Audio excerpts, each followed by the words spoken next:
Shri GS. Sreekumar, ലിഫ്റ്റിൽ ആളുകൾ കുടുങ്ങുക ഒക്കെ നമ്മൾ സാധാരണ കേട്ടിട്ടുള്ള കാര്യമാണ്. പക്ഷേ തിരുവനന്തപുരം മെഡിക്കൽ കോളേജിൽ ശനിയാഴ്ച രാവിലെ ഓർത്തോ OPയിലേക്ക് പോകാൻ ഒരാൾ ലിഫ്റ്റിൽ കയറുന്നു. അദ്ദേഹത്തെ ഇന്ന് രാവിലെയാണ് രക്ഷിക്കാൻ, ഇന്ന് 11 മണിക്കാണ് രക്ഷിക്കാൻ കഴിഞ്ഞത്. 2 ദിവസം കേരളത്തിലെ ഏറ്റവും പ്രധാനപ്പെട്ട മെഡിക്കൽ കോളേജിൽ ഒരു ലിഫ്റ്റിനകത്ത് ആൾ കുടുങ്ങി നിൽക്കുകയാണ്. ലിഫ്റ്റ് മുകളിൽ നിൽക്കുകയാണ്, ആരും അന്വേഷിച്ചില്ല.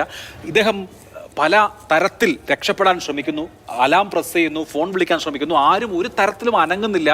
അത്ഭുതകരം എന്ന് പറയട്ടെ, അദ്ദേഹത്തിന്റെ ഭാഗ്യത്തിന് അദ്ദേഹത്തിന്റെ ജീവൻ രക്ഷപ്പെട്ടു എന്ന് പറയാം. ഇങ്ങനെയൊക്കെ എങ്ങനെയാണ് ഒരു മെഡിക്കൽ സ്ഥാപനത്തിൽ, അതും തിരുവനന്തപുരം മെഡിക്കൽ കോളേജ് പോലെയുള്ള ഒരു മെഡിക്കൽ കോളേജിൽ നടക്കുക? ഇത് മെഡിക്കൽ കോളേജിൽ ലിഫ്റ്റ് ഇത്തരത്തിൽ ഉപയോഗശൂന്യമാകുന്ന അല്ലെങ്കിൽ നിന്നു പോകുന്ന അവസ്ഥ ഇതാദ്യമല്ല. കഴിഞ്ഞ മുൻകാലങ്ങളിൽ പലതവണ ഇത് ആവർത്തിച്ചിട്ടുണ്ട്.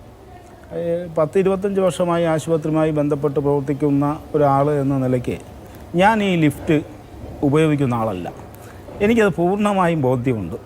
ഇത് ഏത് നിമിഷവും ഏത് ലിഫ്റ്റും നിന്ന് പോകും എന്ന് ഉറപ്പുള്ളത് കൊണ്ടാണ് 3 നില കെട്ടിടങ്ങളിലൊക്കെ ഞാൻ നടന്നാണ്, സ്റ്റെപ്പ് കയറിയാണ് പോകുന്നത്. ഇത് ഈ ആശുപത്രിയിൽ ഇപ്പോൾ സൂപ്പർ സ്പെഷ്യാലിറ്റിയിലും ഈ OP ബിൽഡിങ്ങിലും ഇരിക്കുന്ന ലിഫ്റ്റുകൾ 2010-11 കാലത്ത് വെച്ചതാണ്. അതിനുശേഷം ഇത് 10 വർഷം 15 വർഷം കഴിയുമ്പോൾ സാധാരണ നിലയ്ക്ക് മാറ്റി പുതിയത് സ്ഥാപിക്കേണ്ടതാണ്. പക്ഷേ ആ പ്രവർത്തനങ്ങൾ നടത്താറുമില്ല. അതിൻ്റെ ആവശ്യമുള്ള മെയിൻ്റനൻസ് കൃത്യമായ സമയത്ത് നടത്താറുമില്ല.